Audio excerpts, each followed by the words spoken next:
Hi there, I'm Priscilla. I'm an associate marriage and family therapist, and today I'm reflecting on conversations between partners. Particularly, what can happen sometimes between partners is the managing of another's feelings. And I've been noticing with some of my clients um, who tend towards managing others' feelings that it often looks like a fear of making the other person feel bad or feel angry, and while being on the receiving end of blame or defensiveness, sarcasm or yelling, um, and because they start to anticipate this reaction from their partner. It's unpleasant to experience, and so because they anticipate it, um, what often can happen is that they get stuck in a pattern then of abandoning themselves, um, especially in times of conflict or even when resentments come up in daily life. One you might often hear that's quite common is one partner, uh, very often moms, um, are doing bedtime and then they come out from having done a whole routine and dishes aren't done. And it's a resentment that is quite common.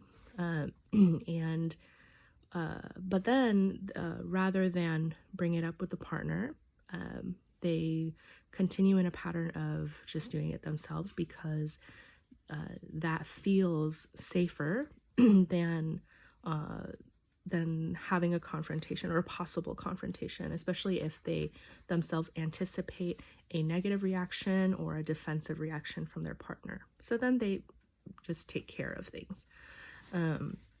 And because sometimes that upset reaction that one might receive, it makes us feel so disconnected from our partner that it almost feels better to have a pseudo connection of just going along to get along. But then ultimately, some painful patterns appear again. And so a question I often ask is, in session, is some variation on, is it okay for your partner to be upset? Or can they handle being upset sometimes? And what doesn't feel okay about them being upset? For you, if you resonate with being a feeling manager, what doesn't feel okay about your partner being upset? Now, this does not apply to abusive relationships. Let me say it again. It does not apply to abusive relationships. In those cases, the priority is to get safe. And if you are in a dangerous situation, obviously you have to manage feelings in order to remain safe. And if that is the case for anyone, I can only encourage seeking support and making safety and getting safe a priority. So this is applicable to relationships in which that's not the issue, but rather an issue of communication.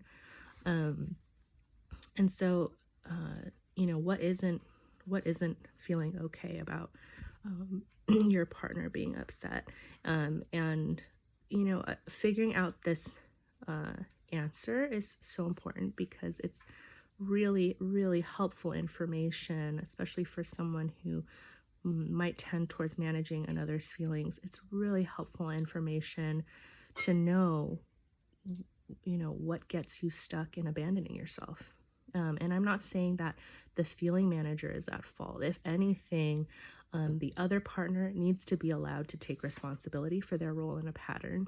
And self-advocacy is so important and starts with us recognizing what is happening in our own internal world.